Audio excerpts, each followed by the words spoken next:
Muy buenos días, tengan todas y todos. Vamos a empezar la sesión sexta del curso de metodología de la investigación, hoy sábado 13, ¿no? 13 de febrero del 2021. Estamos poniéndonos al día, tenemos pendiente dos exposiciones, la de Consuelo y la de Nancy. Consuelo nos va a hablar del último capítulo del texto de Edgar Morán sobre los 7 saberes y nos va a hablar de la ética de género, del género humano. Adelante, Consuelo, por favor.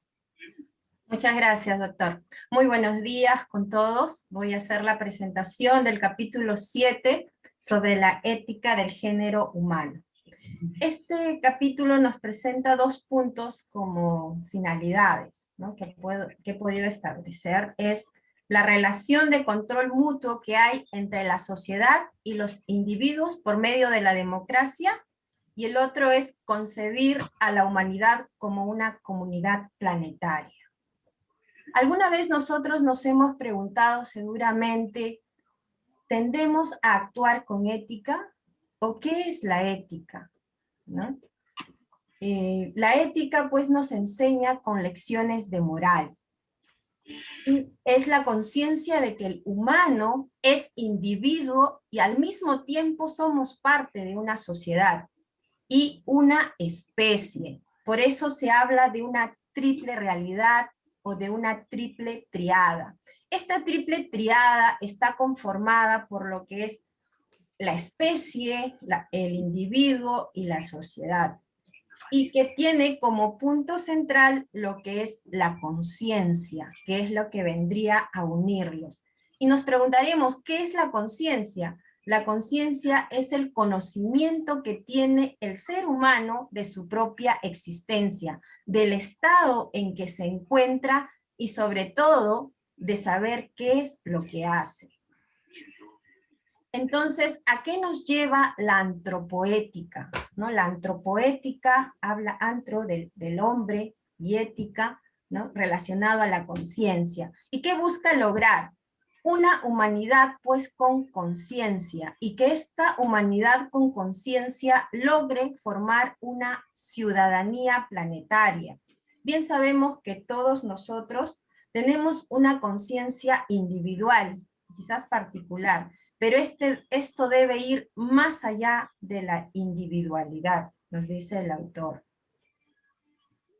Dentro de ello podríamos hablar de un hombre ético. ¿Y qué es un hombre ético? Es decir, un hombre con obligaciones morales para con él, sus semejantes y la naturaleza.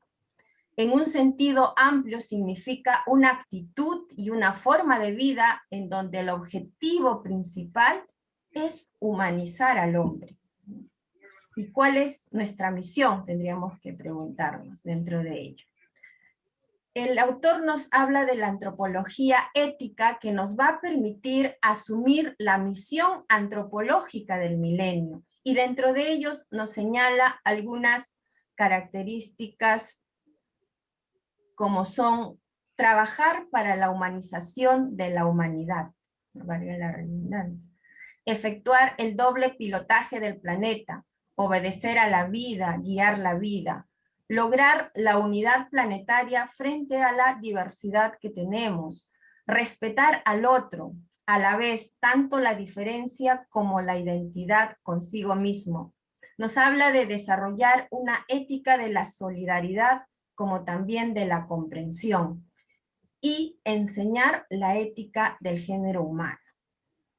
En esta imagen vemos pues cómo dice, por si crees que has sido arrojado al mundo para cumplir con la misión de humanizarlo, agradecerás a los que te precedieron y construyeron trabajosamente tu peldaño para continuar en el ascenso. Todos estamos involucrados dentro de esto. También nos presenta el primer bucle. Para él el primer bucle, que es la representación... Bucle, el acento está en la U, bucle. Bucle, gracias.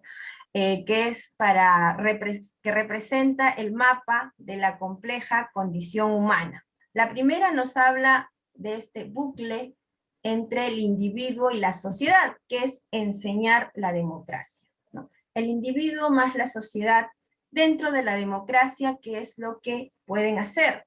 Ahí se ayudan, ¿no? Se relacionan entre sí, se desarrollan y se controlan. Y por otro lado, también la democracia pues es un régimen político, un bucle complejo y retroactivo. La democracia funciona también gracias a las libertades individuales y a las responsabilidades de los individuos. Pero también tenemos las sociedades autoritarias que se centran principalmente o ve a los individuos más como sus súbditos. ¿Qué acciones podemos nosotros realizar dentro de esta primera relación entre individuo y sociedad? Debemos promover la responsabilidad y solidaridad con nuestros, por ejemplo, vecinos, colegas, o donde nos encontremos. Y también ir afuera, salir a la población aledaña, a escuchar opiniones, a compartir ideas de mejora para la sociedad, ¿no? De qué manera un individuo puede integrar y ayudar a la sociedad. Nos señala el punto número 1 que nos habla sobre la democracia y la complejidad. Vemos pues que una sociedad necesita, sí, de los ciudadanos, que son los que forman la sociedad, pero también de unas reglas democráticas. Y dentro de ellos también se alimenta de lo que es la diversidad, los intereses y las ideas. También podemos encontrar ahí un conflicto, siempre hay contradicciones, opiniones diversas. Pero sin embargo se busca un ideal de libertad, de fraternidad, de igualdad. Y constituye también un sistema político complejo. El 1.2 nos habla sobre la dialógica democrática, ¿no? La democratización ha sido pues un proceso largo en todas las sociedades desde su aparición, ¿no? Es en la democracia donde se dialogan y se encuentran términos antagónicos que buscan un consenso y un encuentro, ¿no? Como es el tema del conflicto, la libertad, la igualdad y la norma. Y mucho va a depender cómo se ejercita, o sea, cómo se realiza, ¿no? Y el espíritu que tiene, que es el compartir. Luego está el punto 1.3, el futuro de la democracia. Dentro de ellos nos habla sobre cómo no solo se produce un conocimiento y una elucidación, sino también se produce ignorancia y ceguera. Dentro de ello dice que entre más técnica se vuelva la política, más se retrocede en las competencias democráticas, y creo que eso lo podemos ver en la actual coyuntura que estamos viviendo. También nos habla sobre la regeneración democrática, que supone la regeneración del civismo, ¿no? Una vuelta a la participación, la regeneración de la solidaridad y de la responsabilidad, es decir, el desarrollo. Otro punto que señala es que esta especialización del conocimiento, ¿no?, mutila la posibilidad de una mirada global y pertinente y produce la regresión democrática, en donde solo los expertos pueden decidir la aplicación del conocimiento. Y dentro de este proceso de regresión democrática que tienden a marginar pues a ciudadanos en las grandes decisiones políticas, ¿no?, bajo el pretexto de que estas son muy complicadas y que deben ser tomadas por expertos, por tecnócratas, busca pues atrofiar sus habilidades y amenazar la diversidad, y de esa manera a degradar el civismo, que es la participación. El segundo bucle, individuo y especie, ¿no? Es donde nos habla sobre enseñar la ciudadanía terrestre. Es esta relación que debe haber entre el individuo y la especie, debe ser de manera vital y solidaria. Nos habla de una ciudadanía terrestre, de una hospitalidad universal, ¿no? Y como Kant nos dice, el reconocimiento del otro a no ser tratado como un enemigo, o sea, la mirada del otro, ¿no? Dentro de esto, ¿qué acciones podemos realizar? El crear campañas de solidaridad y del entendimiento del otro como un individuo, también como un ser social y terrenal, ¿no? Alude a la no discriminación. En el punto 3 nos habla de la humanidad como un destino planetario. La comunidad del destino planetario nos dice que nos va a permitir asumir y cumplir esta parte de la antropoética que concierne pues a la relación que hay entre el individuo singular y la especie humana como un todo, que debemos entender esa relación. ¿Y qué acciones puedo hacer para eso? Crear conciencia, ¿no?, de lo que es nace la destrucción de la humanidad. Otra forma es promover los valores éticos, promover el respeto por el otro y también el autocuidado. Así como yo me cuido, tengo que cuidar al otro. Y fortalecer lo que es la cultura ecológica, el aprovechamiento y la optimización de los recursos, de los trabajadores y también de la población. Dentro de las conclusiones que puedo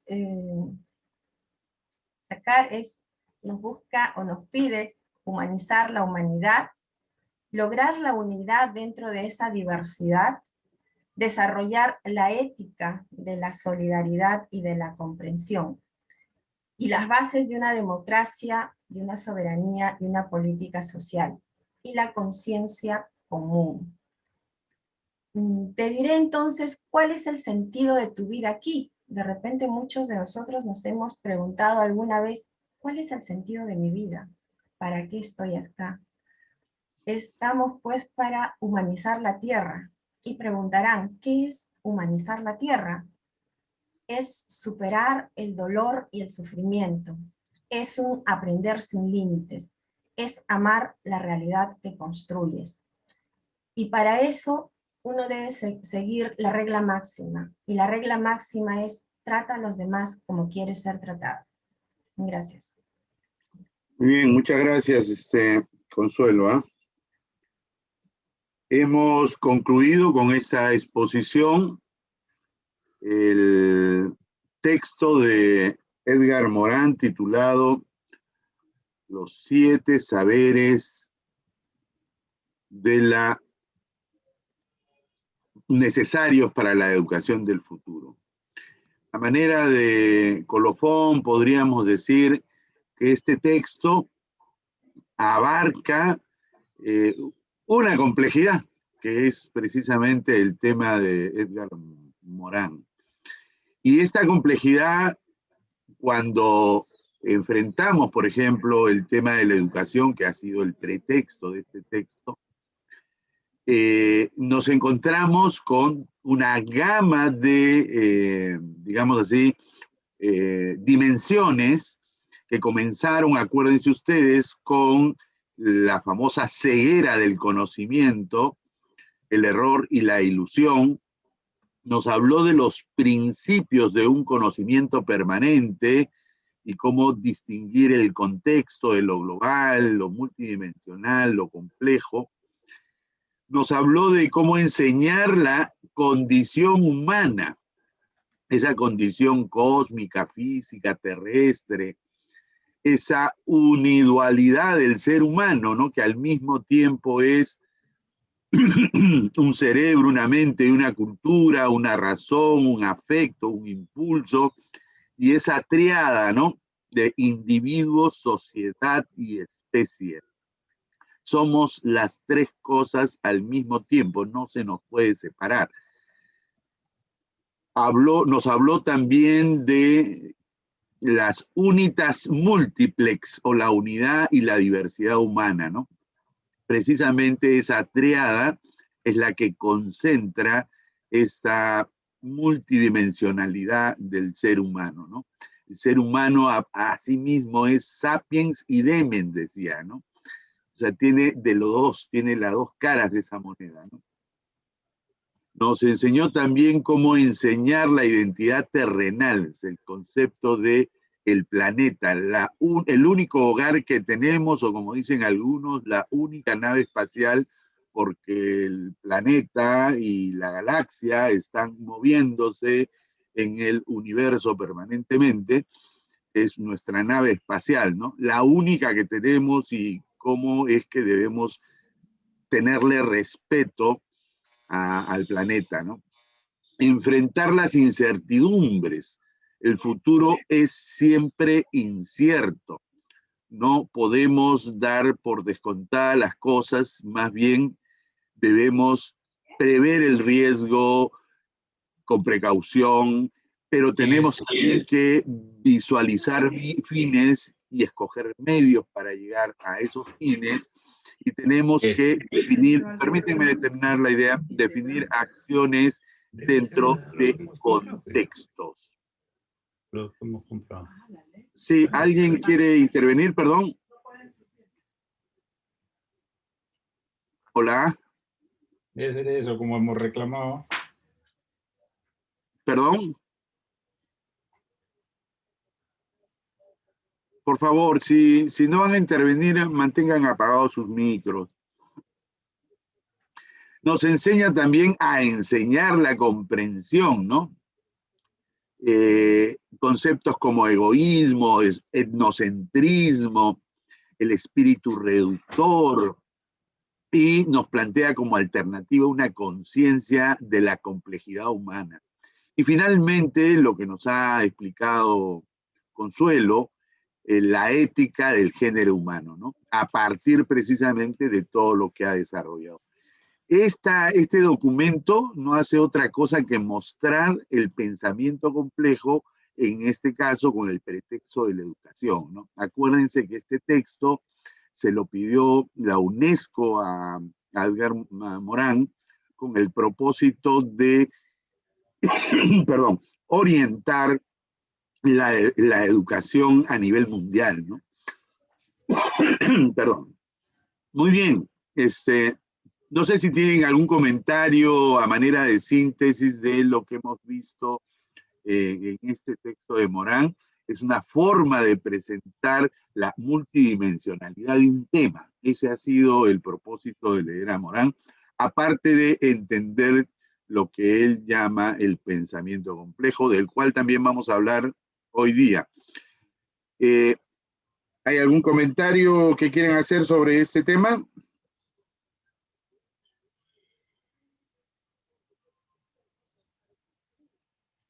Muy bien. ¿Estará Nancy en la sala? Nancy Goiburu.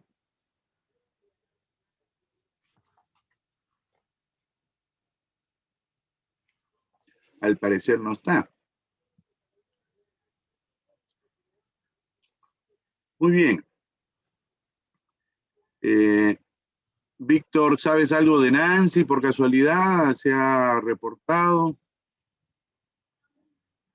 Doctor, ahí seguramente José Ciancas está comunicándose. Ah, ok, perfecto. Muy bien. Doctor, no me ha mencionado nada la doctora Nancy.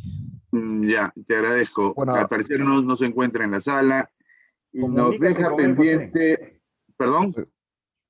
ya está bien, ahora la llamo, a ver, porque su última conexión es ayer. Ya. Ok. Miren, sin la exposición de ella, nos estaría faltando del texto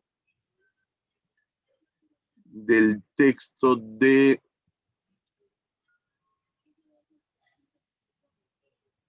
Martínez Miguelés, titulado El conocimiento y la ciencia del siglo XXI, de la cual nos habló la semana pasada Hildebrando Jiménez. Nos estaría faltando el capítulo correspondiente a la investigación cualitativa integrada. Bueno, vamos a dejarlo pendiente y más bien permítanme ahora compartir un PowerPoint para ir avanzando algunos conceptos importantes. Hoy día, con las exposiciones que hagan Clever, Víctor y Raúl, vamos a cerrar la parte epistemológica del curso, profundizando en precisamente la epistemología compleja que es la epistemología actual, ¿ya? Para eso, permítanme presentar un PowerPoint para poder avanzar.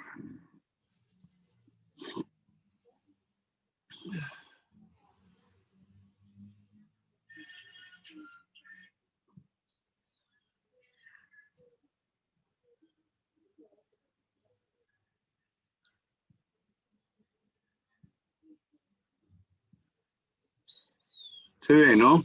Sin problemas. Sí, profesor, se ve. Gracias.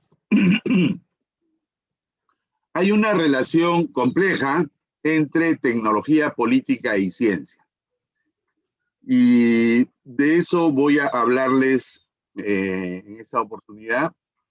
Vamos a comenzar un poco con Aristóteles. Para Aristóteles, la relación que existía entre política, tecnología y ciencia era una relación muy íntima.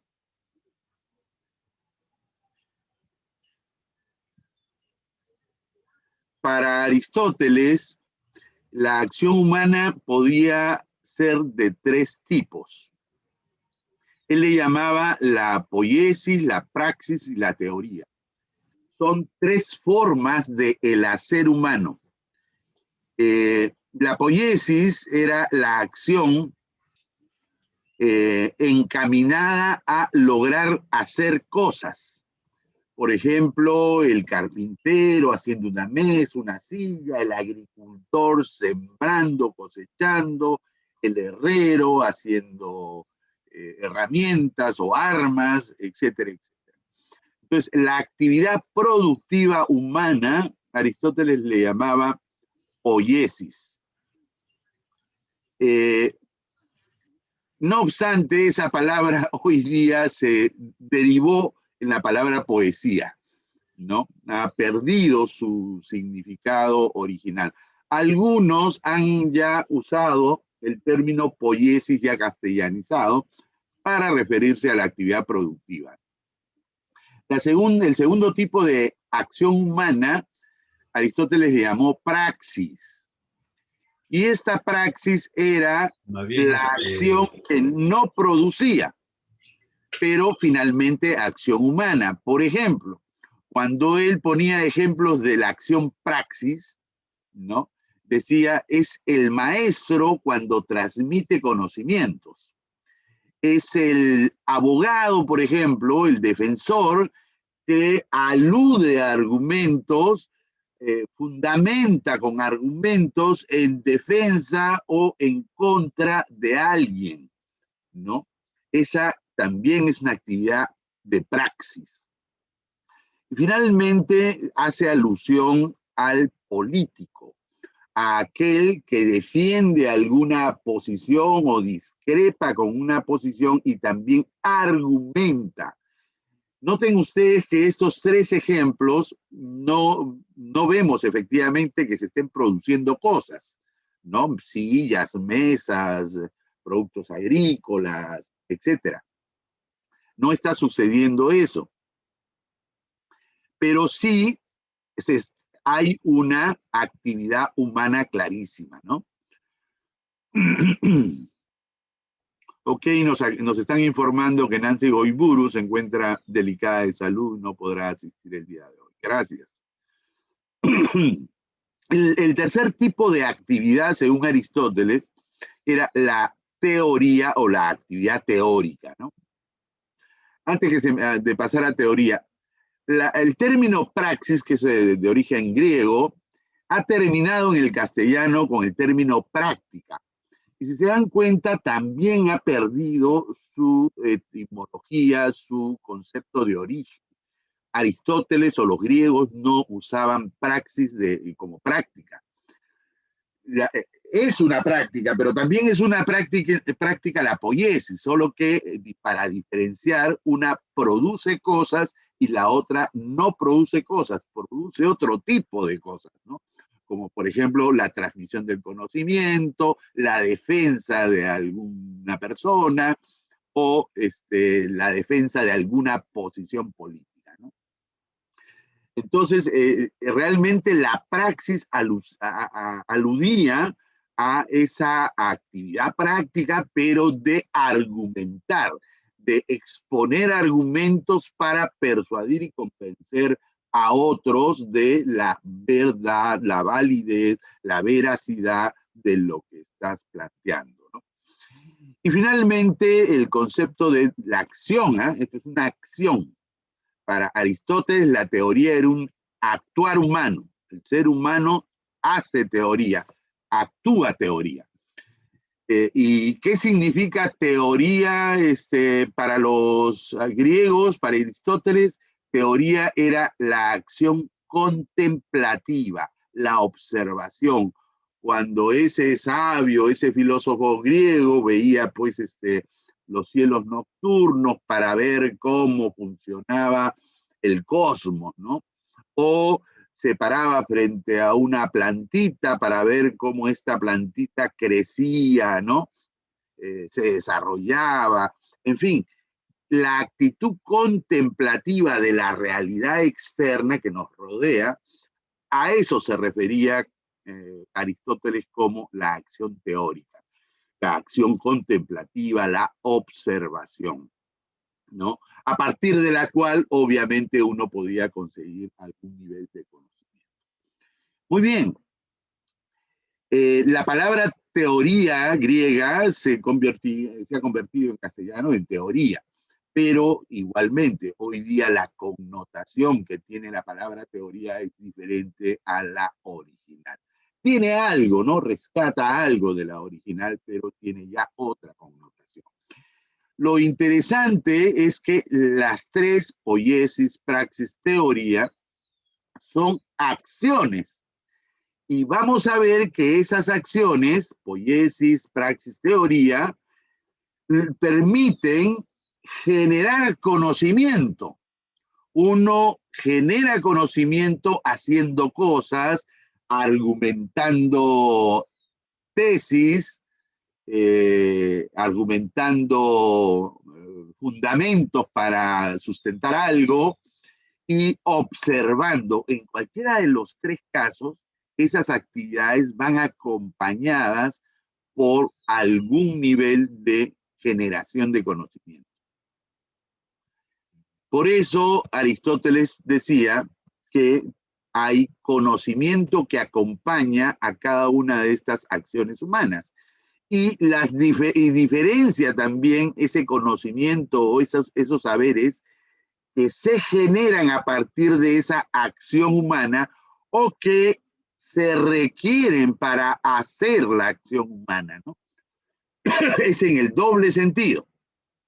Cuando tú haces poiesis, cuando estás haciendo una actividad práctica que produce cosas, en ese producir cosas generas un conocimiento, ¿no? Y a ese conocimiento Aristóteles le llamaba tecné, de donde proviene la palabra actual técnica. Pero también puede suceder al revés, que tú necesitas de la tecné para poder hacer poiesis, ¿no? O sea, necesitas de un conocimiento previo para poder producir cosas. Repito, los dos sentidos eran válidos y para Aristóteles los dos sentidos tenían sentido, valga la redundancia, ¿no? Hacer algo y aprender en el hacer o necesitar de un conocimiento previo para poder hacer. Al conocimiento que se genera a partir de la actividad praxis, de esa actividad de docentes, políticos y abogados, le llamó frónesis, que significa prudencia. Obviamente el concepto de prudencia hoy día lo tenemos como un valor, ¿no? Ser prudente es tener algún criterio para administrar tu comportamiento de manera coherente y empática con los demás, ¿no? Ser prudente, no exagerar ni minimizar, ¿no? Este tema del punto medio de Aristóteles también está presente aquí. Entonces, la frónesis, la prudencia para Aristóteles, era un conocimiento que que debería generarse en esa actividad praxis o un conocimiento previo a que tú puedas realizar esa praxis, ¿no? Y finalmente, la acción que Aristóteles llamaba teoría iba acompañada siempre de un conocimiento que él llamaba episteme, que hoy día lo utilizamos así directamente como conocimiento, ¿no? Pero noten ustedes que es el conocimiento que se genera a partir de esta actividad contemplativa o que se requiere para poder contemplar, ¿no? En cualquiera de los dos sentidos. Esto es realmente interesante cómo Aristóteles distinguía la acción humana, cómo distinguía el conocimiento humano y los categorizaba como aparecen aquí, ¿no? Acá hay una síntesis de lo que nos decía Aristóteles, ¿no? De donde, por ejemplo, se ha generado toda la clasificación filosófica, ¿no? Hay una filosofía teórica o contemplativa y hay una filosofía práctica a partir precisamente de los tres tipos de acciones de Aristóteles y de los correspondientes conocimientos. Acá lo interesante es ese mensaje que está arriba, ¿no? El ser humano al mismo tiempo actúa y conoce. Mejor dicho, como acabo de explicar, o la acción genera conocimiento o se requiere de conocimiento para realizar acción. Cualquiera de los tres tipos de acciones o conocimientos de los que nos hablaba Aristóteles, ¿no? Sin embargo, fíjense ustedes a dónde ha derivado toda esta explicación aristotélica, a la generación de disciplinas. La teoría y la episteme son el sustento, el origen de lo que hoy día llamamos la ciencia. La praxis y la frónesis es el origen de lo que hoy día llamamos política. Y la poiesis y la tecne es lo que hoy día llamamos tecnología, ¿no? Con sus valores específicos. La ciencia buscando la verdad, la política buscando persuadir al conciudadano y la tecnología buscando cosas útiles, ¿no? Creando y utilizando cosas útiles para el ser humano. ¿Esto qué significa? Esto significa que esa acción y conocimiento humanos que son inseparables, podemos también traducirlos en términos tecnológicos. Y aquí la cita que les pongo aquí abajo es la clave, ¿no? Para entender esto último.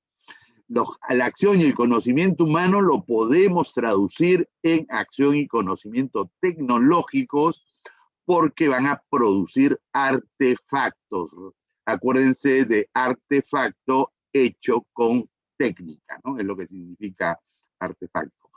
No hay que aislar a las técnicas de las demás actividades humanas, sin las que las otras actividades humanas, resultarían incomprensibles. Gile. Este autor lo que hace es precisamente decirnos que en el fondo ese producir cosas, cuando la cosa producida, el objeto producido, puede ser material o inmaterial. Material, cosas. Inmaterial, ideas, conocimientos, ¿no? Cualquier cosa que sea producida por el ser humano. Al tratar de producir verdades, la ciencia, al tratar de producir persuasiones, vale decir, tú persuades a otros para que adopten determinados comportamientos, estás produciendo algo, ¿no? Fíjense que estoy extendiendo el concepto de producir. La acción humana en el fondo produce cosas materiales e inmateriales, produce argumentos, produce hipótesis, teorías, produce ideas, y produce también cosas útiles para la vida del ser humano, ¿no? Entonces, y a todo lo que el ser humano produzca se le llama artefacto, hecho con algún arte, con alguna técnica. Por eso la acción y el conocimiento humano en el fondo es tecnológico. De aquí surge una afirmación o una proposición, ¿no? El ser humano es por naturaleza técnico. ¿Por qué? Porque está a la búsqueda de la verdad, producir verdad, a la búsqueda de persuadir y hacer que la gente se comporte de una manera, o a la búsqueda de cosas útiles para la vida.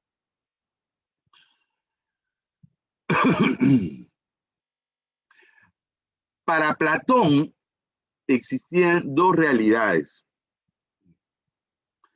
Una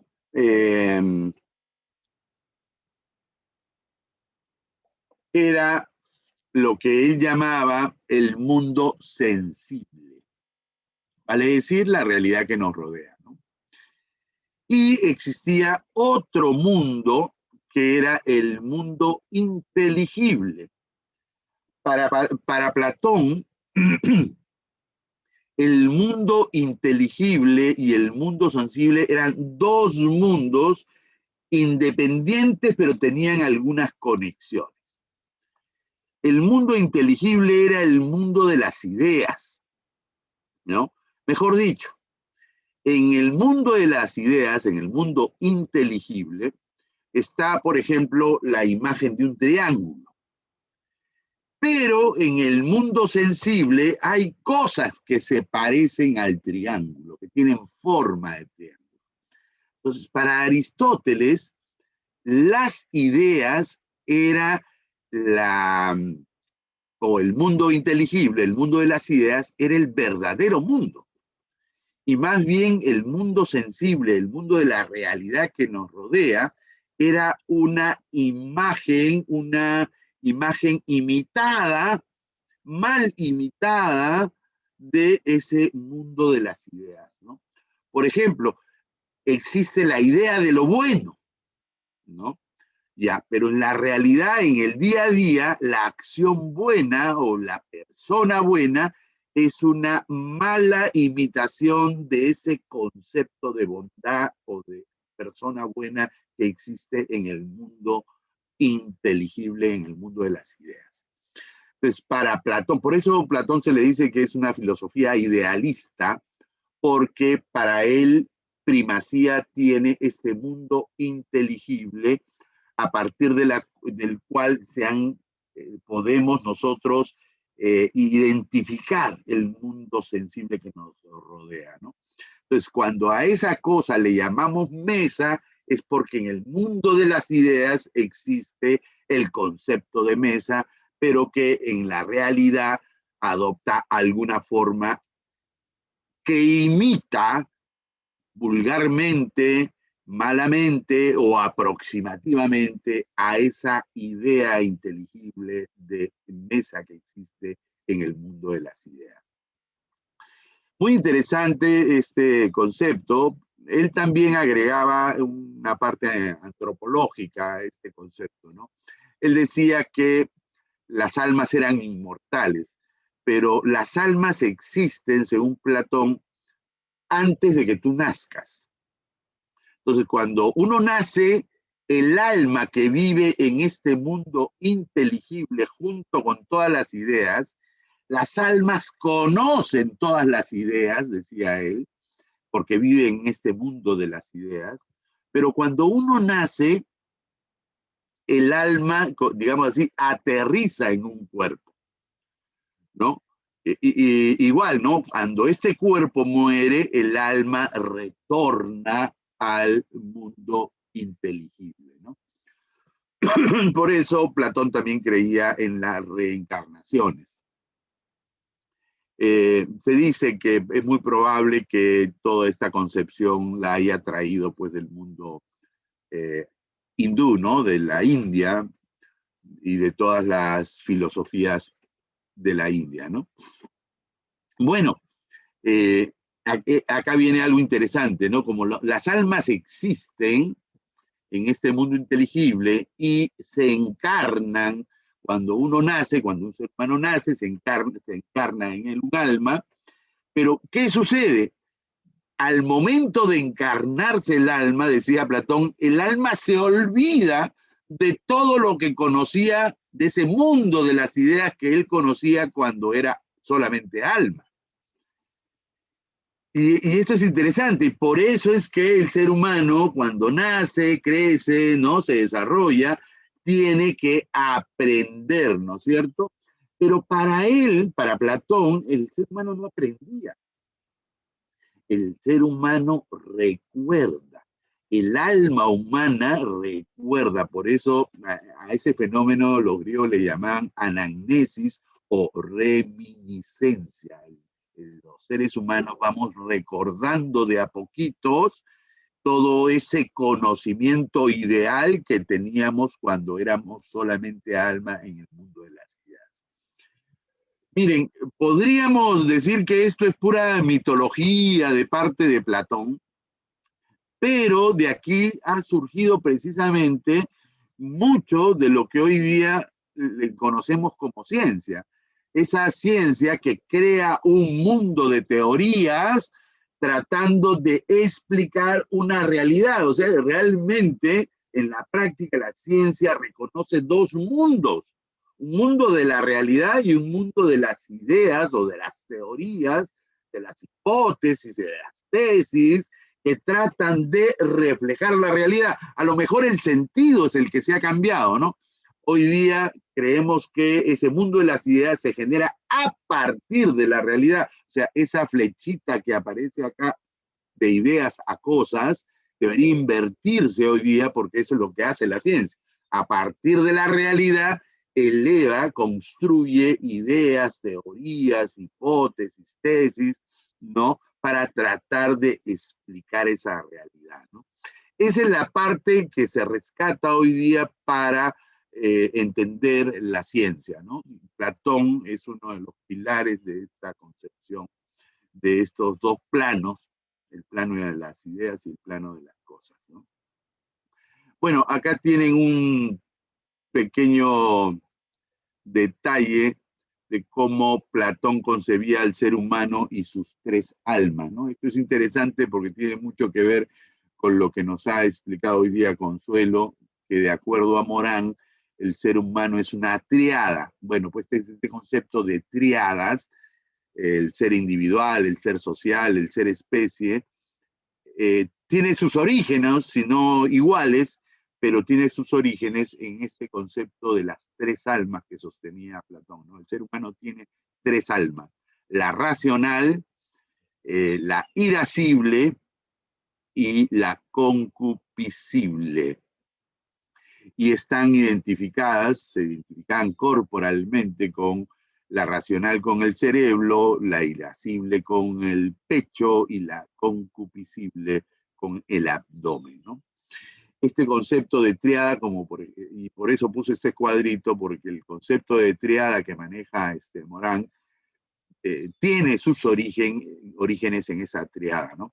Igual, por si acaso, Aristóteles también creía que los seres teníamos tres almas, ¿no? Pero él les da otra denominación. Esta es la denominación que le da Aristóteles a las tres almas humanas. O sea, el ser humano tiene tres almas al mismo tiempo, ¿no? Para Aristóteles las tres almas eran el logos, el patos y el letos.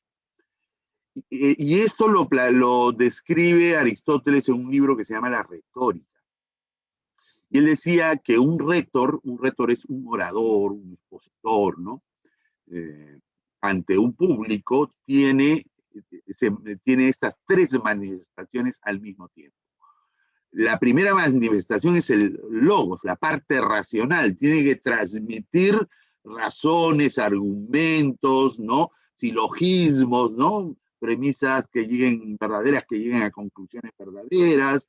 Y eso lo tiene que hacer necesariamente a través del lenguaje, de un lenguaje claro, manejar la entonación, ¿no? Etcétera, etcétera. Y tener una intimidad, por ejemplo, con el auditorio, como dice acá, ¿no? De tal manera que el estar admirando el auditorio, cosa que, por ejemplo, con estas tecnologías no se puede, ¿no? Yo no veo al auditorio, pero me imagino que están ahí todos, que no se han ido a servirse un café mientras yo estoy hablando, pero como les dije alguna vez, uno siente que está hablándole a la pared, pero asumo que están ahí. Están ahí, ¿no? De todas maneras, profesor. Siempre Estamos. Profesor, estamos de acá. Hay que entendernos, pues, un poquito, por favor. Denme señales de que estoy acompañado y bien acompañado. Un abrazo virtual. Un abrazo. Te falta el abrazo presencial. Has pescado a varios corriendo hacia la cocina. Sí, y a otros los he despertado seguramente. Oye, entonces, esta primera parte es el primer alma, ¿no? El logos, la parte racional, ¿no? La segunda parte, o el segundo elemento que tiene que manejar un buen retor, un buen orador, es el patos. El patos significa los sentimientos, las emociones, las pasiones, ¿no? Por eso hay oradores que recurren al patos para poder encandilar, por ejemplo, al auditorio que lo escucha, ¿no? Y acá hay una serie de elementos que debe considerar el orador, ¿no? Tener un contacto visual, por ejemplo, cosa que no puedo, ¿no? Atraer la atención de alguna manera, como acabo de hacerla, ¿no? Una pequeña broma para que todos hablen y estén atentos, ¿no? El auditorio debería estar permanentemente en sintonía. Yo extraño las clases presenciales porque miraba a los ojos y al mirar a los ojos veía dudas en algunos y un poco que lo provocaba a preguntar, ¿no? Porque no estaba entendiendo lo que yo explicaba, etcétera, ¿no? Toda esa dinámica que existe en una clase presencial para un orador, ¿no? Que tiene un auditorio ahí al frente. El auditorio puede ser de una o de muchas personas, ¿no? Inclusive hay auditorios sin personas, ¿no? Cuando uno se cuestiona cosas personalmente, ¿no? Y habla consigo mismo, ¿no? Uno usa el patos también, ¿no? Los sentimientos, las sensaciones, las emociones, las pasiones, ¿no? Inclusive para poder convencerse de algo, ¿no? Y finalmente, el etos, ¿no? ¿Qué cosa es el etos? El etos es el carácter. Y aquí, de la palabra etos se deriva también ética, por si acaso, ¿ya? Pero cuando se habla de la ética, la traducción de etos es costumbre. La ética es un tema de costumbres.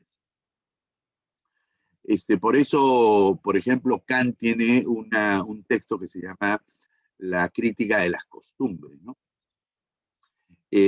Porque se está refiriendo a la ética. En este caso, el etos tiene otra traducción, se traduce como carácter, ¿no? Esta persona es introvertida, es extrovertida, esa persona tiene algunas características, ¿no? Hoy es muy gordo, es muy flaco, es muy alto, es muy bajo, ¿no? Pero también esa persona tiene una historia, ¿no? La historia del orador, ¿no? O sea, oye, este señor tiene años dictando charlas, es muy reconocido. También ese carácter expresa competencias, ¿no?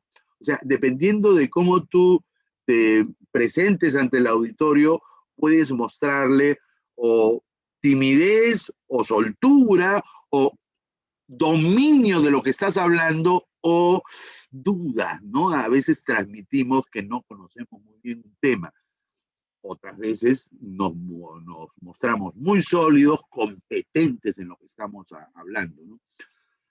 Y finalmente, íntegros, ¿no? Íntegro significa que garantizamos que lo que estamos diciendo es honesto lo que estoy diciendo, lo estoy diciendo de manera honesta y tiene algún respaldo en algún conocimiento que no solamente es mío, ¿no? Entonces, fíjense, acá también están presentes la tríada, ¿no? El ser humano, según Aristóteles, tiene un logos, tiene un patos y tiene un ethos, ¿no? Tiene una razón, tiene una emoción y tiene un carácter. Ese era el mensaje, ¿no? ¿Y por qué? Fíjense, mientras que Platón nos hablaba de las tres almas, pero en relación con esos dos mundos, el mundo real y el mundo ideal, ¿no? Que finalmente se constituyeron en el fundamento de la ciencia, más bien Aristóteles le puso el énfasis a estas tres almas, pero desde el punto de vista del orador.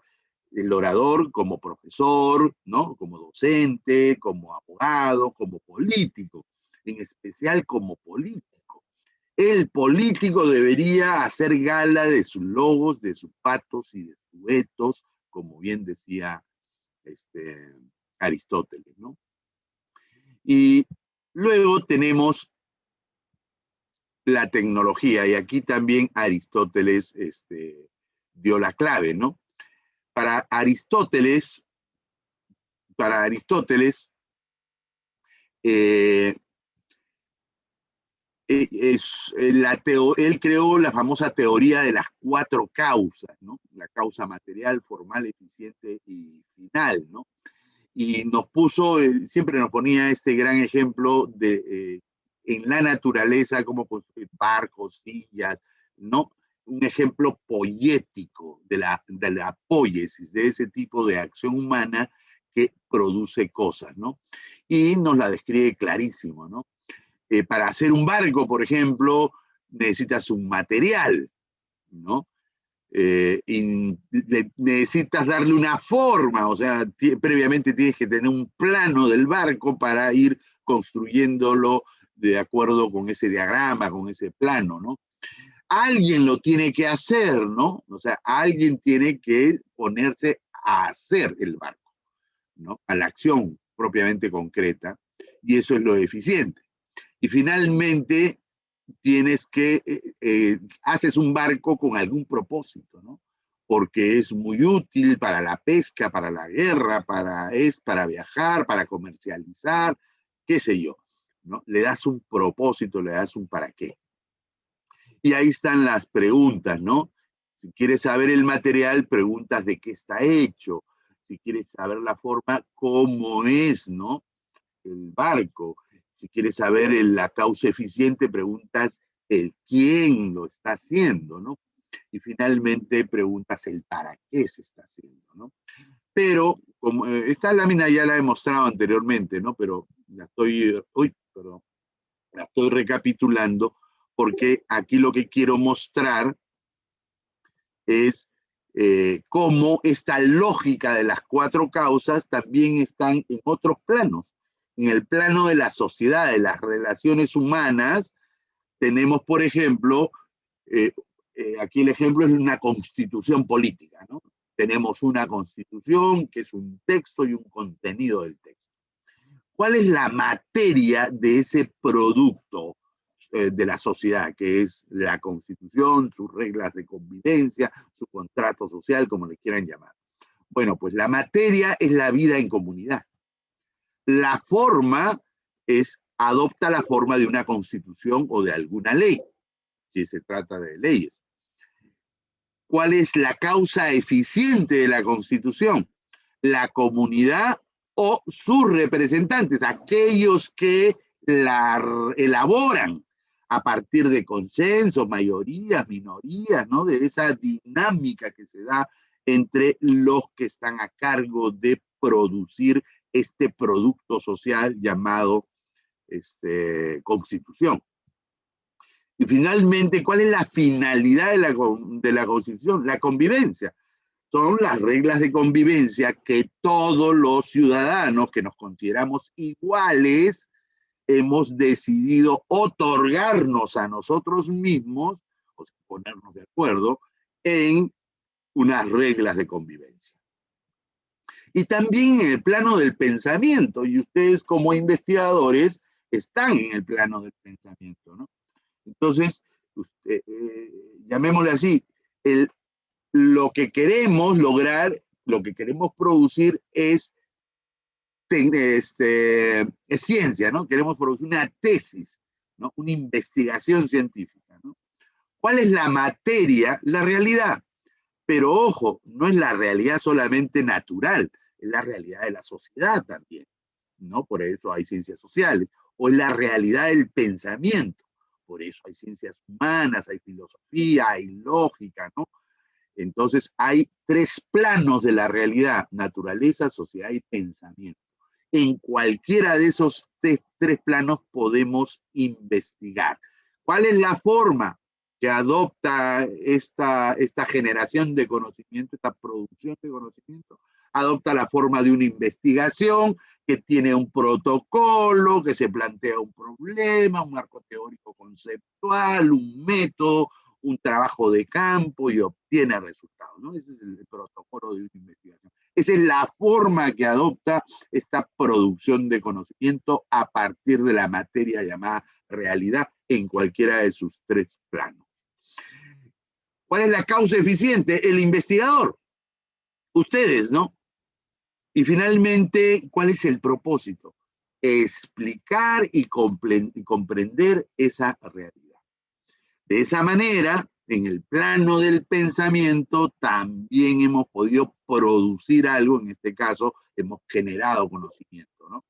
Noten ustedes que en los tres planos, naturaleza, sociedad y pensamiento, la mecánica que se ha seguido es la mecánica tecnológica. Porque las cuatro causas de Aristóteles no son otra cosa que la forma en que el ser humano crea cosas. Y toda creación hecha por el ser humano, hecha con algún protocolo, con algún arte, con alguna sabiduría, se le llama tecnología.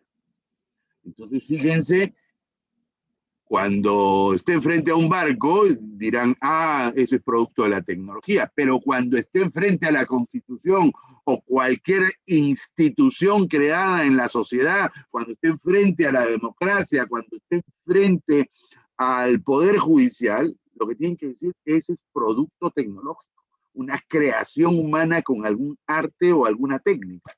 Y cuando estén frente al conocimiento, un paper, una tesis, una teoría nueva, digan ustedes que están frente a un producto tecnológico porque ha sido creado por seres humanos utilizando algunas técnicas, ¿no? Métodos, procedimientos, protocolos debidamente establecidos, ¿no? Y ha producido esa cosa inmaterial llamada conocimiento.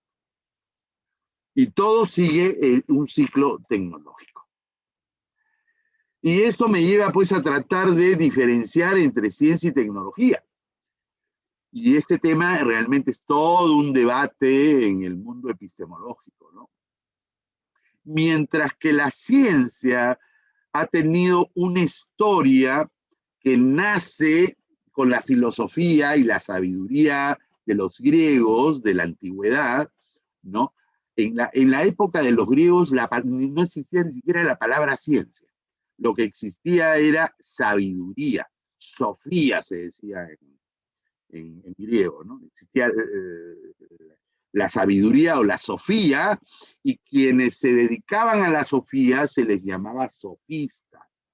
Pero una bronca política entre los sofistas y Platón, Aristóteles, hizo que se separara de los sofistas un grupo que se autodenominó filósofos, ¿ya? Esto fue una bronca política. Los sofistas eran los sabios griegos, ¿no? Los educadores griegos, los abogados griegos, los conocedores de muchos conocimientos, ¿no? y que los transmitían o los usaban. Sin embargo, estos sofistas al parecer se convirtieron en muy mercantilistas, vendían y cara su chamba, su trabajo, y los más, llamémoslo así, los que se consideraban más puros, más pulcros, ¿no? Más intachables, que eran Sócrates, Platón, que no cobraban por su trabajo, al menos Sócrates, ya Platón sí comenzó a cobrar, para distinguirse de esos señores preocupados por su bolsillo, que eran los sofistas, ellos se llamaron los filósofos, que significa los amantes o amigos de la sabiduría. Eso es lo que existía. Aristóteles no solamente fue un filósofo, fue biólogo, arqueólogo, zoólogo, historiador, estudioso de las constituciones, tiene libros sobre política, etc. Fue un todista. Eso era la ciencia o el conocimiento en esa época. Y con el tiempo, la tendencia natural de la ciencia ha sido la especialización de la filosofía o de la sofía griega.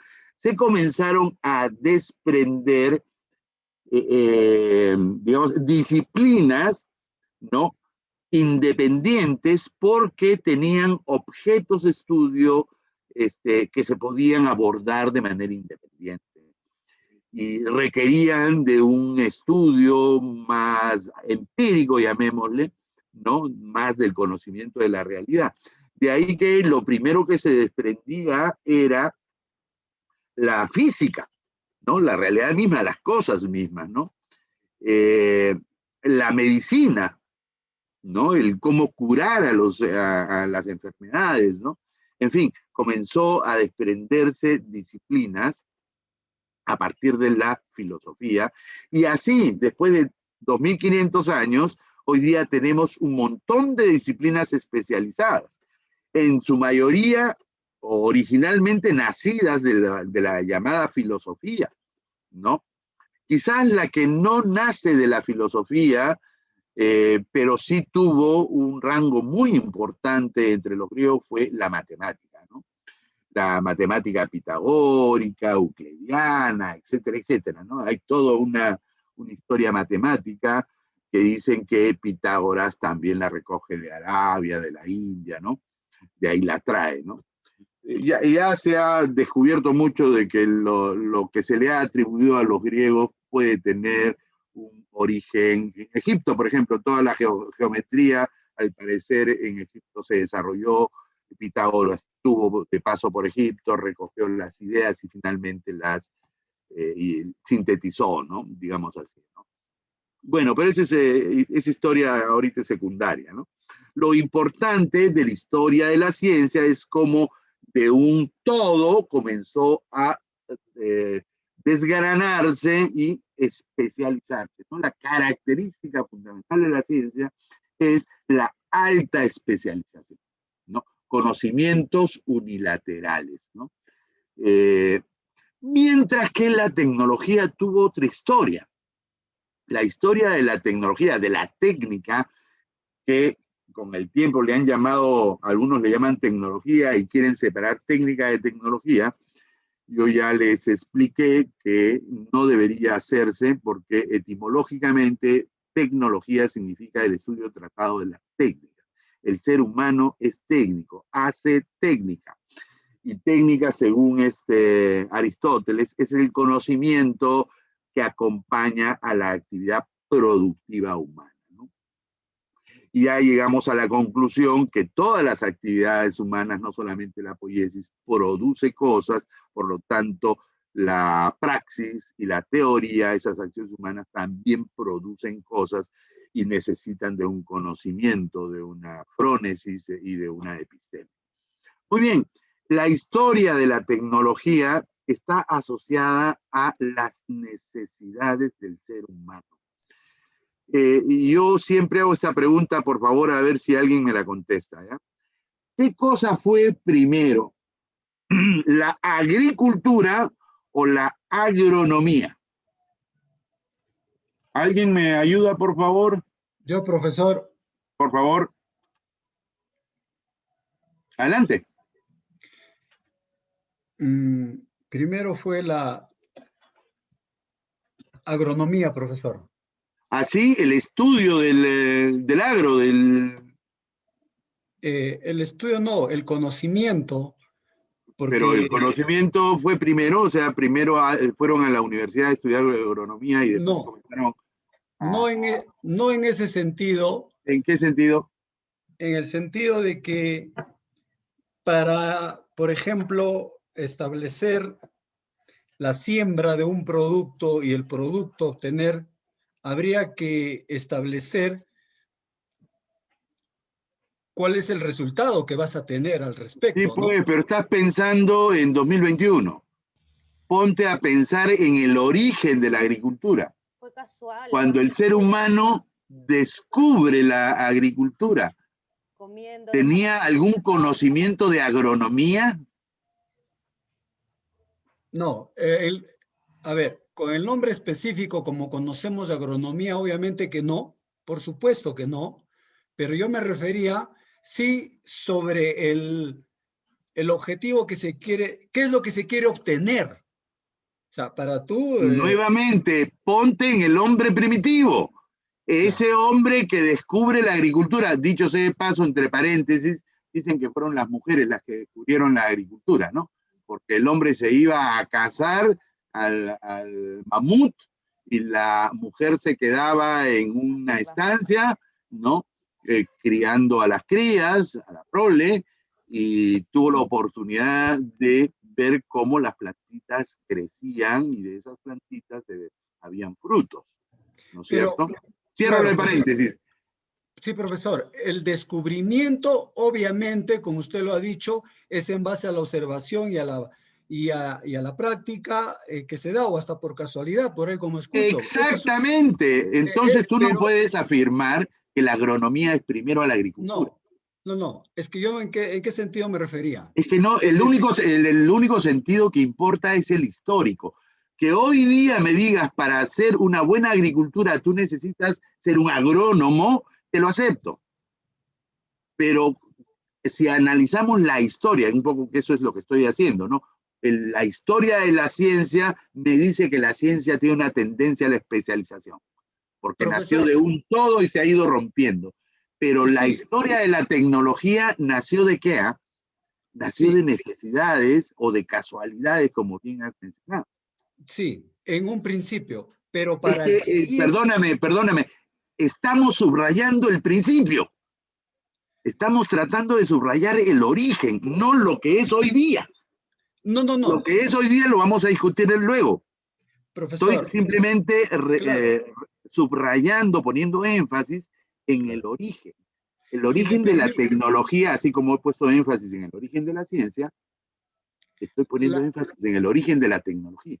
Claro, sí, profesor. Obviamente yo no me refiero en la actualidad, sino volviendo a la génesis. Sí, pues, si queremos ir a un principio de las cosas para una siembra, por supuesto ese descubrimiento se da pues por espontáneo, por necesidad, pero para poder replicarla en ese momento tienes que haber no solamente esa espontaneidad, sino haberla pensado y cómo la vas a replicar. Entonces también vemos ahí el inicio y el génesis de la agronomía. A eso un poco me refería. Gracias, muy bien. Doctor, perdóname, es exactamente lo que Aristóteles decía, ¿no? Para una actividad poética, para una actividad productiva, esta actividad productiva tiene que estar acompañada de un conocimiento llamado tecne, decía. Pero también decía, oye, pero hay circunstancias en que tú no tienes el conocimiento tecne y son las necesidades las que te obligan o el azar el que te permite encontrar ese conocimiento a partir de la acción. Vale decir, el conocimiento, el primer conocimiento, el origen del conocimiento es la acción práctica. El hacer es lo que origina el conocimiento. Pero como bien has dicho, ese conocimiento lo tienes que retener de alguna manera para poder replicar en un segundo momento, ¿no?, esa misma práctica, esa misma acción.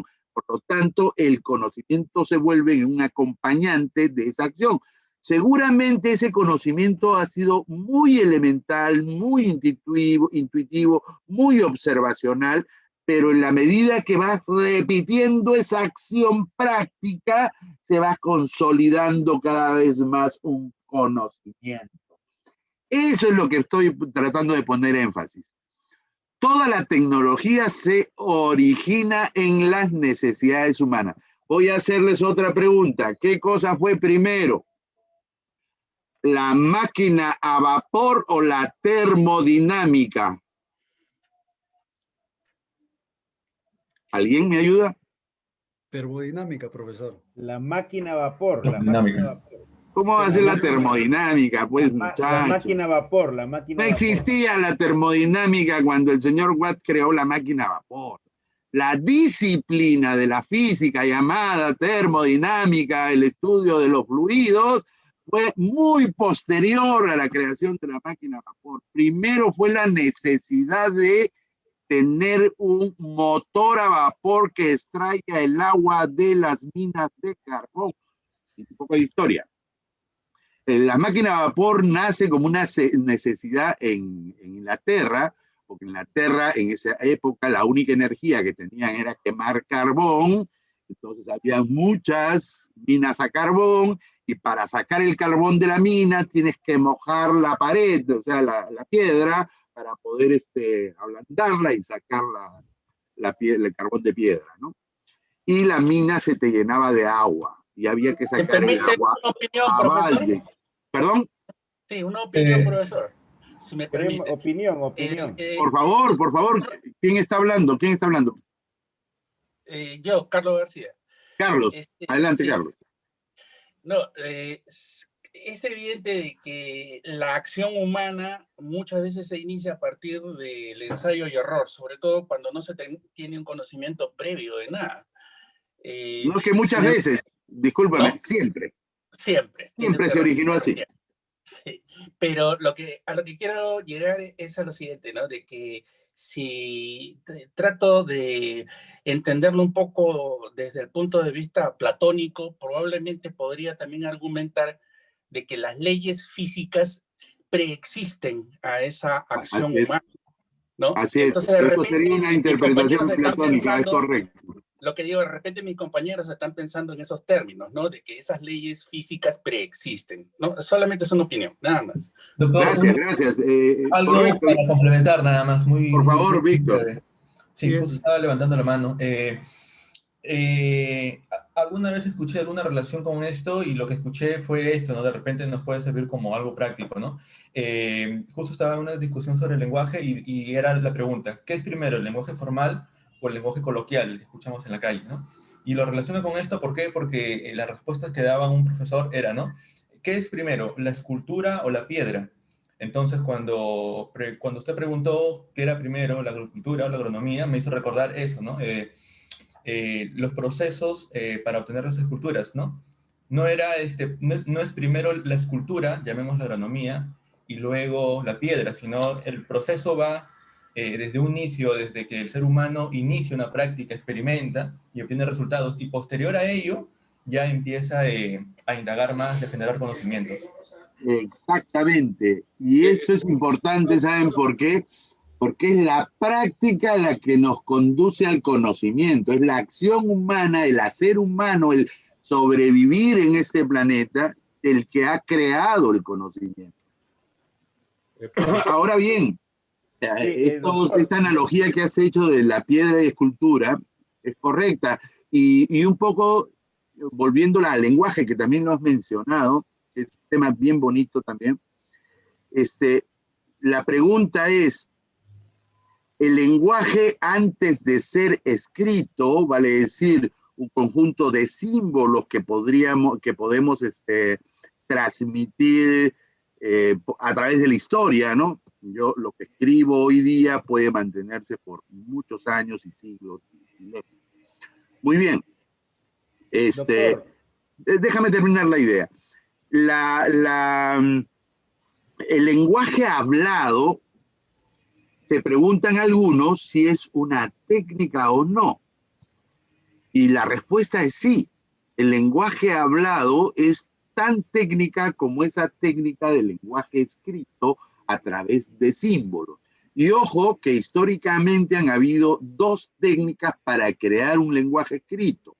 La técnica de las iconografías o las imágenes, por ejemplo, el lenguaje chino es ideográfico, ¿no? Son figuras que transmiten ideas, mientras que nosotros usamos la escritura de vocales, consonantes, ¿no? De partículas que se van uniendo para formar palabras, para formar frases, para formar oraciones, etcétera, etcétera, ¿no? Entonces, fíjense, eso es una técnica. Alguien decidió establecer esa técnica. Oye, pero esa técnica, como por ejemplo el lenguaje cuneiforme de los babilonios, ¿no? Que lo graficaban ahí en una especie de cuñas en una tabla de barro, ¿no? ¿Existía la gramática antes de que existan ese lenguaje escrito cuneiforme? No, no existía la gramática como disciplina. Lo que existiera la necesidad de contabilizar cuántas ovejitas me estás dando en pago de los impuestos, cuántos paquetes de trigo me estás dando en pago de tus impuestos. Había que contabilizar. Dicen que todas esas tablas cuneiformes, o la mayoría de ellas, eran contabilidad. Era contabilizar el pago de los impuestos del pueblo. Y retrocediendo un poco más, el surgimiento del lenguaje hablado. El lenguaje hablado no es otra cosa que asociar fonemas, lo que nosotros producimos son sonidos, ¿no? Que hoy día me entiendas que te estoy transmitiendo con esos sonidos, pero son simplemente sonidos, son fonemas, ¿no?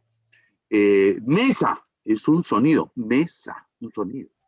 Para otros, el sonido era table, ¿no? Pero son sonidos.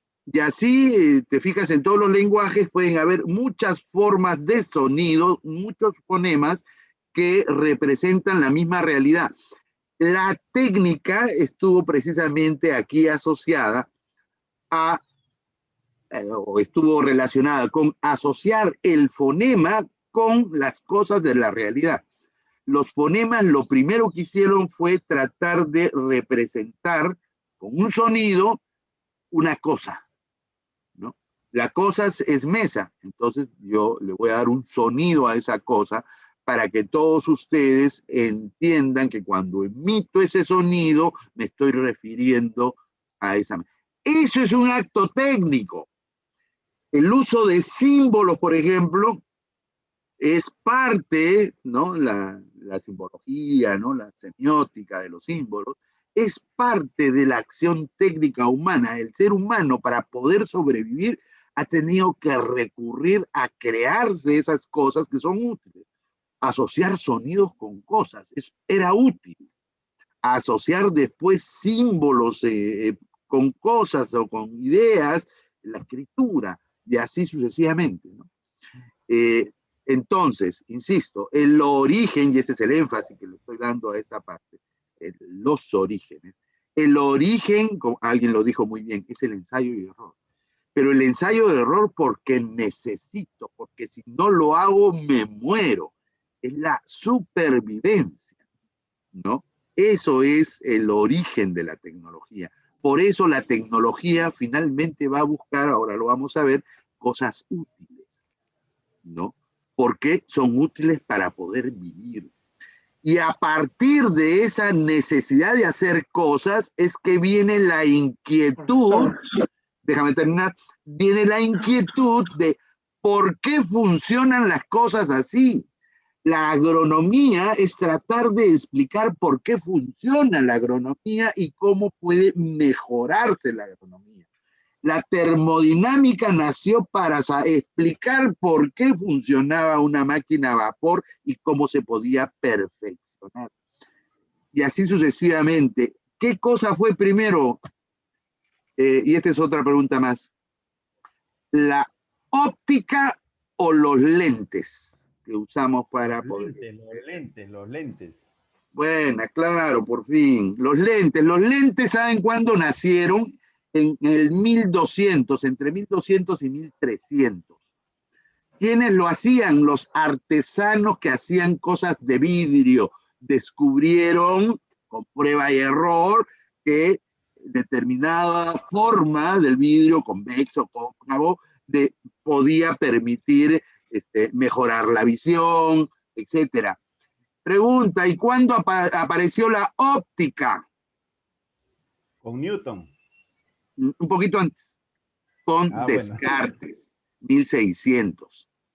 Descartes, cuando escribió su método, ¿no? Su libro del método, en ese libro habían 3 artículos.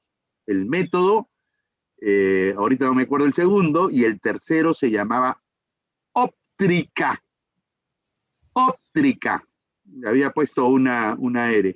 Ese texto se lee y era óptica, ¿no? Y después ya Newton le dio mejor forma o profundizó el tema. ¿No?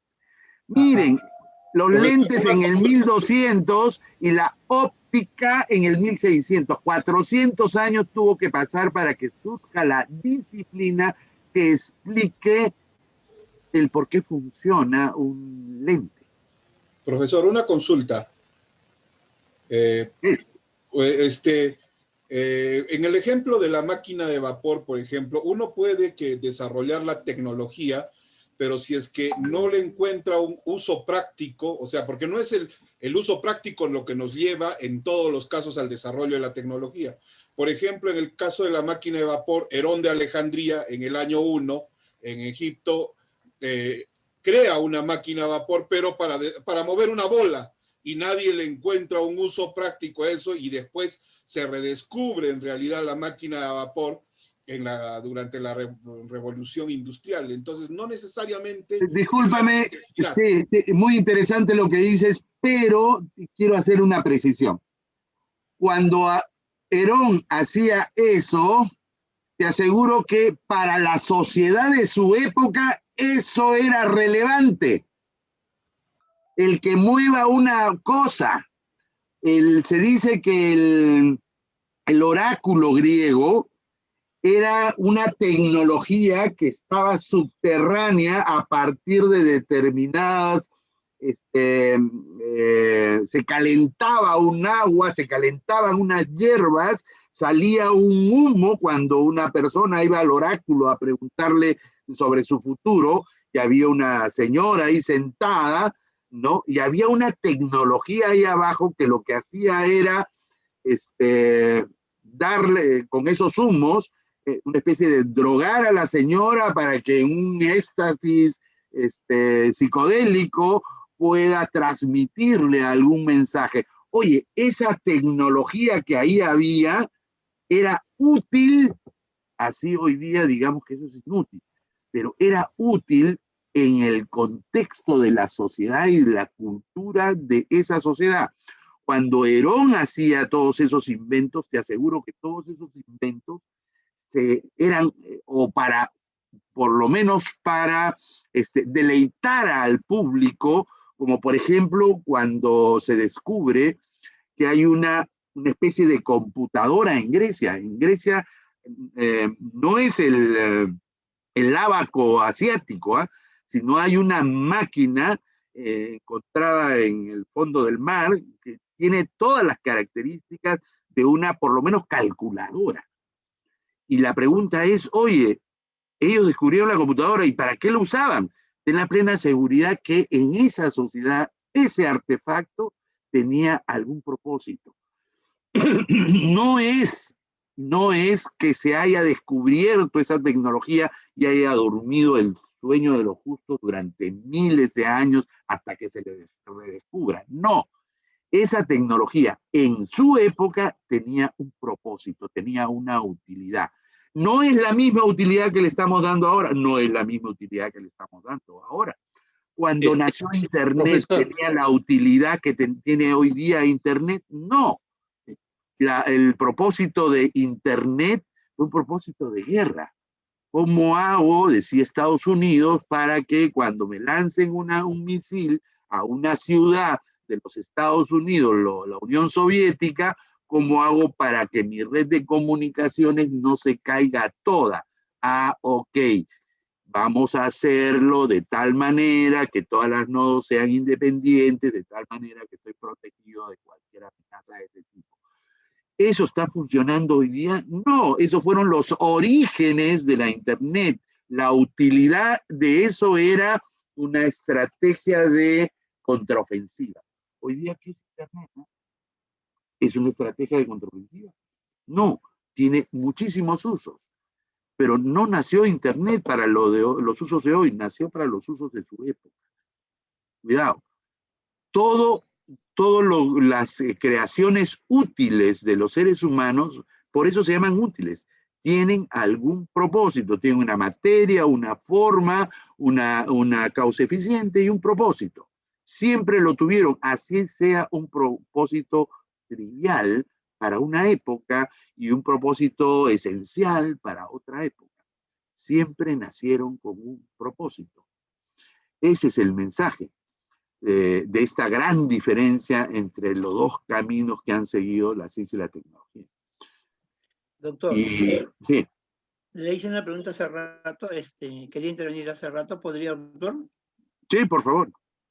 Mire, con respecto a lo que usted está tratando, con respecto a la agricultura, por ejemplo, antes que nada, ¿no sería la observación, doctor? De repente la persona observa de que se le cayó una semilla y de ahí germinó una plantita y de ahí salió el fruto, pero ha tenido que observar antes de todo eso, me parece, doctor. Cierto, cierto. Muy amable, doctor, gracias. Totalmente de acuerdo. Por eso hay una actividad contemplativa. Y por eso se dice que quien contemplaba la caída de la semillita y cómo crecía la plantita eran las mujeres, porque las mujeres estaban en alguna estancia criando a los niños, ¿no? Mientras que los varones iban de casa. Por eso es que no hay una demostración, no es una especulación simplemente. Dice que las mujeres fueron las que descubrieron la agricultura y gracias a al descubrimiento de la agricultura se dice que fue la primera gran revolución humana, ¿no? Pasar de nómades de nómades a sedentarios, ¿no? Fue la primera gran revolución humana. Como nómades producíamos artefactos, sí, producíamos piedras, martillos, ¿no? Uníamos una madera, una rama a una piedra y teníamos un martillo, hicimos lanzas, ¿no? Una piedra de sílex con puntiaguda que corta muy bien, la unimos a una barra de madera, ¿no? A una rama recta y teníamos una lanza, etcétera, ¿no? O sea, sí, el ser humano para sobrevivir, ¿no? Como una estrategia de sobrevivencia, ha creado cosas útiles para poder sobrevivir. Entonces, no confundamos el afán de querer explicarnos la realidad con la necesidad de sobrevivir. Los énfasis que hay entre ciencia y tecnología son sustantivamente diferentes. Sustantivamente diferentes. La tecnología está para ayudarnos a vivir. La ciencia está para ayudarnos a explicarnos todo lo que nos rodea, incluido esas cosas que producimos, ¿no? Como la agricultura, la máquina a vapor, los lentes. Necesitamos explicarnos, esa curiosidad de poder explicarnos por qué funciona funcionan así las cosas, de saber la verdad que hay detrás de ese fenómeno. Ese ha sido el espíritu de la ciencia. Doctor. Por eso es que se ha especializado, se ha abierto así, ¿no? En muchísimas especialidades. La tecnología está a la búsqueda de cosas. Sí, perdón. ¿Puedo intervenir, doctor? Claro. Doctor, Yo estoy en cola, estoy en cola. Es interesante lo que usted está tratando y a ver si lo entiendo también. El análisis histórico nos lleva a nosotros a ubicarnos y a ubicar el avance en su correspondiente situación, ¿no? Porque a veces evaluamos, a veces juzgamos el avance de hace 20 siglos desde nuestra perspectiva actual y somos un poco injustos, ¿no? Pero el asunto que veo es que de repente me equivoco, pero es como que si estuviéramos viendo que la agricultura no es agronomía. Cuando la agricultura se descubre ya es agronomía, pues. ¿Por qué? Porque si es... No, ahí sí permíteme interrumpirte. No, es que le quiero decir... La agronomía como disciplina formal, no como raíces. La agricultura, obviamente, como dice Aristóteles, toda práctica humana conlleva un conocimiento, genera un conocimiento ya, pero ese conocimiento primero, ¿no? De Génesis, no le podemos llamar agronomía como disciplina. No, sí le entiendo, le entiendo. Lo que Y pasa yo es que, lo que hacía es esa distinción, ¿no? Claro, de cómo el esfuerzo humano en una práctica concreta va a generar conocimiento, que después, sofisticándolo, sistematizándolo, se convierte en una disciplina. Sí, es que el mismo nombre, a lo que yo iba, es agrónomos, o sea, normas. Las leyes del agro, las reglas que funcionan en el agro. Ese es explicarse cómo funciona la agricultura. Eso lo entiendo, pero lo que no quisiera es que de repente nos confundimos y vamos a pensar que recién ahora somos reflexivos. Y eso no es así tampoco. Entonces, esa parte no te la estoy entendiendo.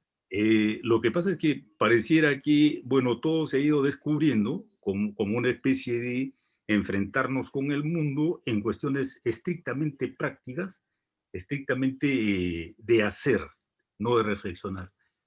Y no ha sido así. Entonces, la reflexión... ¿Y cómo ha sido entonces? ¿Cómo ha sido? Discúlpame. La reflexión... La reflexión es previa a la acción. Doctor. No. O sea, por favor, contéstame. ¿La reflexión es previa a la acción? No. Históricamente no. A eso voy, pues. Por eso le digo que... Por favor, lo que estoy tratando es de decir la génesis de cómo surge esto. Que hoy día tú tengas que reflexionar antes que actuar, de acuerdo, eso no lo estoy poniendo en discusión. Lo que les estoy mostrando es cómo se originó. El ser humano tenía que hacer cosas para poder sobrevivir, que en ese hacer cosas descubre conocimientos mientras su cerebro iba creciendo, ¿no? Y recordando cosas que había hecho. La memoria, por ejemplo, ha sido un componente fundamental para que se genere un conocimiento que después se pueda transmitir de generación en generación, sin textos. Ha habido miles de años en que el ser humano ha tenido que transmitir oralmente lo que aprendió en la vida práctica. Ese es lo que estamos hablando, de eso estamos hablando. Y de eso, fíjate, la tecnología de hoy día no se ha desprendido de sus orígenes. La tecnología tiene una necesidad urgente por atender ¿cómo le llaman? Las necesidades necesitan de satisfactores, de crear satisfactores para satisfacer, valga la redundancia, las necesidades. Sí, doctor. No, nosotros en Derecho tenemos dos instituciones parecidas. ¿Cuál es primero, posesión o propiedad? Evidentemente que el análisis histórico nos dice que primero la posesión, porque la propiedad es un derecho y va después. Exactamente, la propiedad es una institución creada por los seres humanos. Exacto. La otra es, ¿cuál es primero, el derecho o la justicia?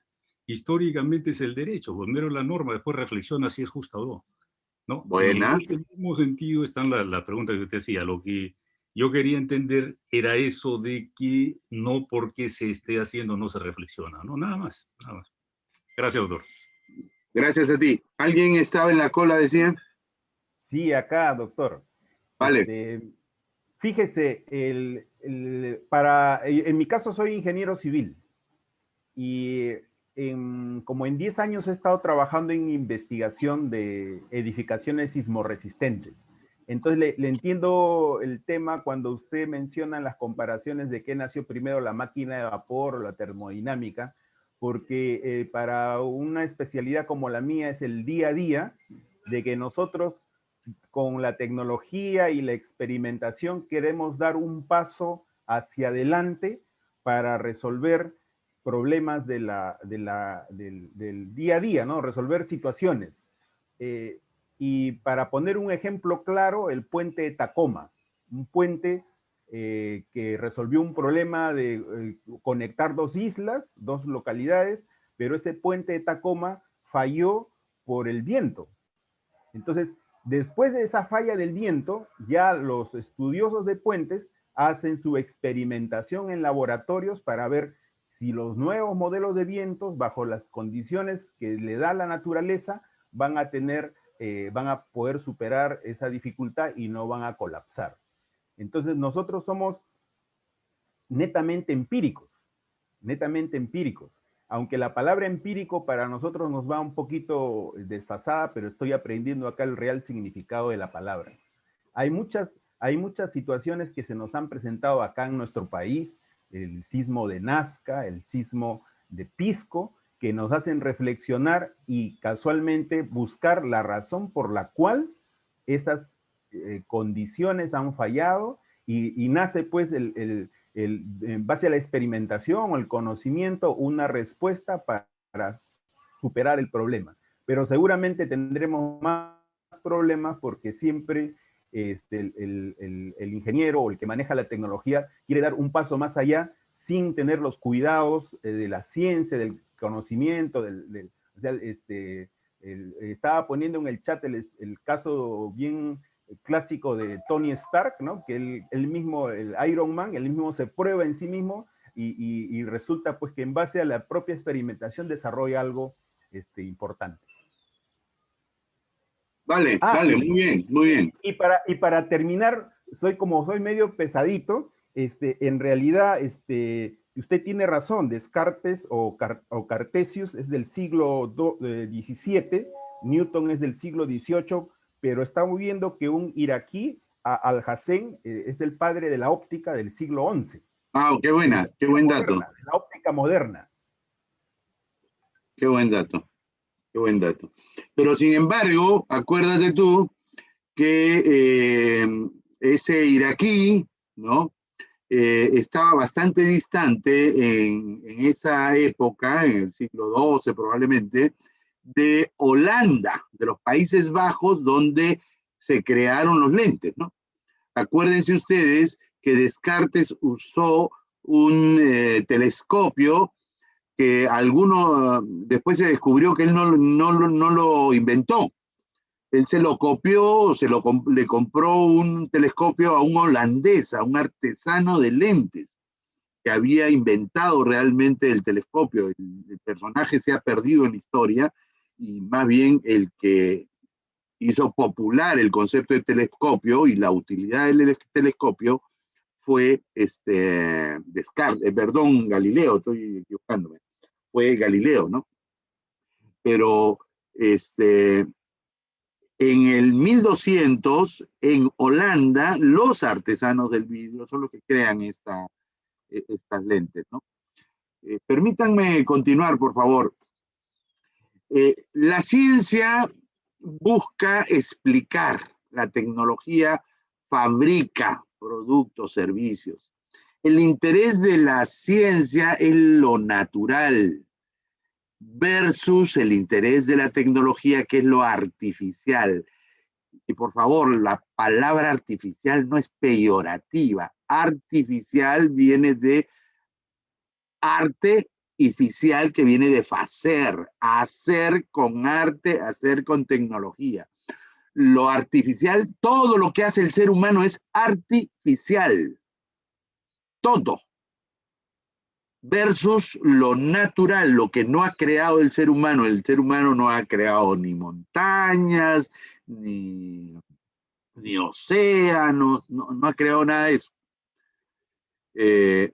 Pero sí ha creado casas, ha creado automóviles, aviones, hidroeléctricas, computadoras, ha creado instituciones, constituciones, instituciones, ha creado la democracia, las repúblicas, ha creado teorías, todo eso lo ha creado el ser humano. Y por eso se le llama lo artificial versus lo natural. El método que utiliza la ciencia es el método analítico, el que nos propuso Descartes precisamente. Mientras que la tecnología utiliza el método sintético, esa segunda parte a la que nadie le hace caso, que nos enseñó Descartes. Descartes realmente nos enseñó un método que tenía dos partes, la parte analítica y la parte sintética. Pero solamente se hace uso de la parte analítica, que es la descomposición de un todo en muchas de sus partes componentes. ¿Qué cosa es la síntesis? Es la recomposición de las partes componentes de un todo, pero de una manera ordenada y sistemática, dándole un sentido a esa estructura nueva a partir de las partes, ¿no? Que supone, por lo tanto, diseño e innovación. ¿Cuál es el procedimiento que usa la ciencia? La simplificación del fenómeno. La ciencia busca llegar hasta remitirse, reducir una cosa compleja a sus partes más pequeñitas. Vale decir, a simplificar el todo en muchas partes pequeñitas, ¿no? Que es la consecuencia de la ley. Doctor, una consulta. ¿Está pasando Déjame terminar la idea. Mientras que la síntesis busca complejizar, o sea, cuando tú estás frente, por ejemplo, a una computadora, la computadora es la síntesis de muchos componentes, de muchas dimensiones, de mucho conocimiento y de mucha tecnología. Sí, dime, por favor. Profesor, ¿está pasando sus diapositivas? Estamos en la primera hasta ahora. ¿Cómo que en la primera? Bueno, yo estoy viendo la primera nada más, o sea, la de Platón. ¿Alguien está viendo la que estoy mostrando ahorita de comparación entre ciencia y tecnología? No, creo que, doctor, usted está compartiendo una pantalla, un PowerPoint, no está compartiendo toda su pantalla. Estamos en proceso de Platón. Nos hemos quedado en conocimiento de Platón. No me digan. No me digan. Voy a volver a compartir entonces. ¿Qué pasó? Lo que pasa es que tiene que compartir toda la pantalla y... Estoy compartiendo toda la pantalla. ¿Y ahora ven lo que estoy mostrando? Gilbert. Sí. Sí. Ahora estamos viendo otro ya, finalizado. Pero qué raro, estoy compartiendo. Y permítanme hacer rapidito. Comenzamos con Aristóteles. Sí. ¿No? Vimos a Platón. Vimos a... Ahí se quedó. O sea, mira, pero perdóname, yo no he hecho nada, cuando estuve aquí, no he hecho nada que cambie la cosa. Bueno, una falla técnica. Bueno, después le mostré las famosas teorías de las 4 causas de Aristóteles y cómo eso se aplica a la naturaleza de la sociedad del pensamiento, no solamente a los barcos, a las constituciones, al conocimiento.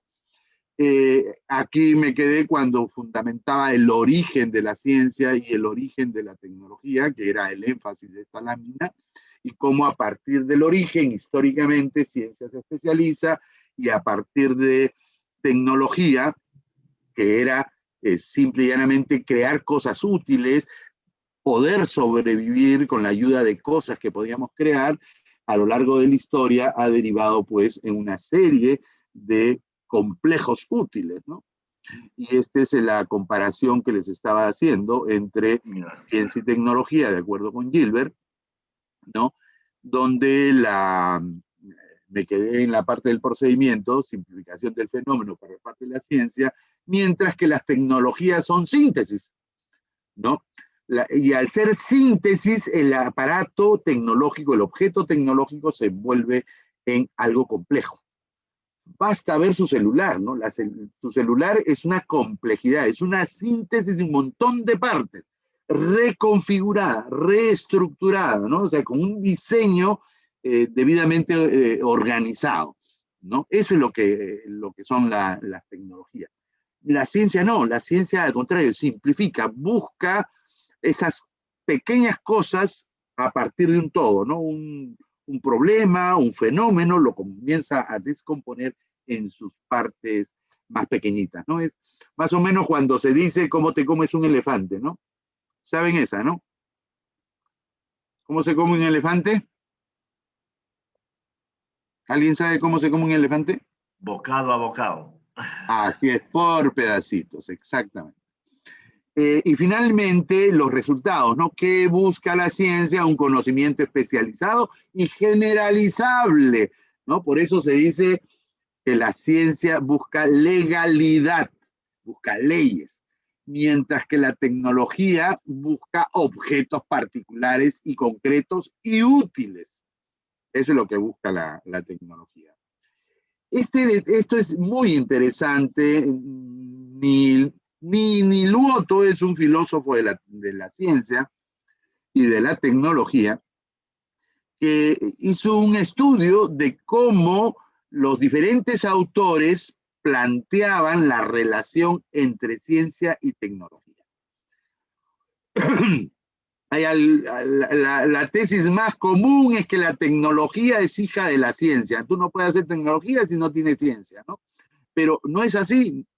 Y encontró 5 diferentes maneras en que los autores, ¿no?, que se dedican a estos temas, establecían la relación entre ciencia y tecnología, ¿no? Unos, el primer caso, decían que entre la ciencia y la tecnología hay una relación ontológicamente independiente. O sea, son cosas totalmente independientes sin ninguna conexión. O sea, hay autores que sostienen eso.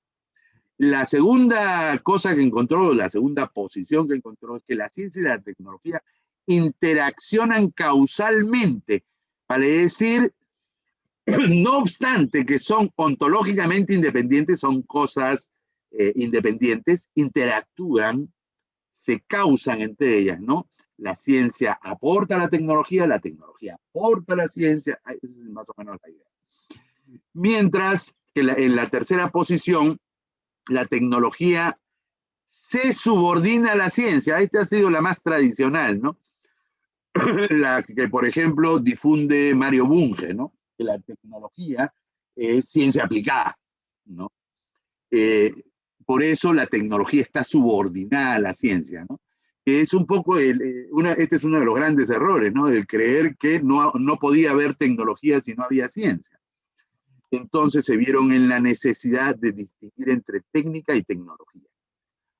La tecnología es la que está subordinada a la ciencia. La técnica es la técnica artesanal, pues la anterior a la existencia de la ciencia. Ese tipo de concepciones hoy día están totalmente descartadas, ¿no? En la cuarta posición que encontró Niluoto fue que la ciencia se subordina a la tecnología, ¿no? Es más o menos los ejemplos que yo les estaba poniendo, ¿no? ¿Qué es primero, la ciencia o la tecnología? No, la tecnología es primero. Primero tuvimos que satisfacer nuestras necesidades de sobrevivencia, ¿no? Para después reflexionar de por qué eso era así, por qué funcionaba así, ¿no? Ese es el concepto de ciencia subordinada a la tecnología. Y finalmente tenemos la concepción que es la más moderna: ciencia y tecnología son mutuamente dependientes o se co-crean. Esta posición conduce al concepto moderno de tecnociencia. Seguramente ustedes lo han oído escuchar. Aquí gráficamente, ¿no?, las 5 posiciones, ¿no? La primera, ontológicamente independientes, no hay ninguna relación entre ellas. La segunda, son independientes pero interactúan, ¿no? La tercera, que la tecnología es hija, subordinada a la ciencia. La cuarta, a la inversa, la ciencia es la subordinada a la tecnología. Y finalmente tenemos la tecnociencia, que es un poco darle respeto a ambas, ¿no? Y si los ingenieros quieren preguntarse por qué a veces se les ha subordinado a la ciencia, ¿no? Es precisamente porque han habido algunas preeminencias en estas concepciones. Vale decir, durante buen tiempo se ha creído que la tecnología era ciencia aplicada. Y hoy día se reconoce que la tecnología tiene vida propia, pero se relaciona íntimamente con la ciencia, ¿no? La ciencia observa, comprende, explica el mundo natural y el mundo humano y social. Está motivada por la búsqueda del conocimiento y la verdad. ¿Qué actividad realiza la investigación científica asistida por instrumentos? Ahí está la íntima relación de la ciencia con la tecnología. La ciencia requiere de instrumentos, hoy con mayor razón, de muchísimos instrumentos, si no, no podrían hacer ciencia. ¿Y qué resultado se obtiene? Conocimiento científico especializado, y ahí hay que agregarle generalizable, ¿no? Mientras que la tecnología diseña, crea, fabrica, usa artefactos útiles a la sociedad, innova a partir de conocimiento tecnológico y científico, porque la tecnología también genera conocimiento, al igual que la ciencia, y de las habilidades prácticas. ¿Qué motiva la tecnología? Los problemas, las necesidades o simplemente los deseos, la utilidad y la satisfacción.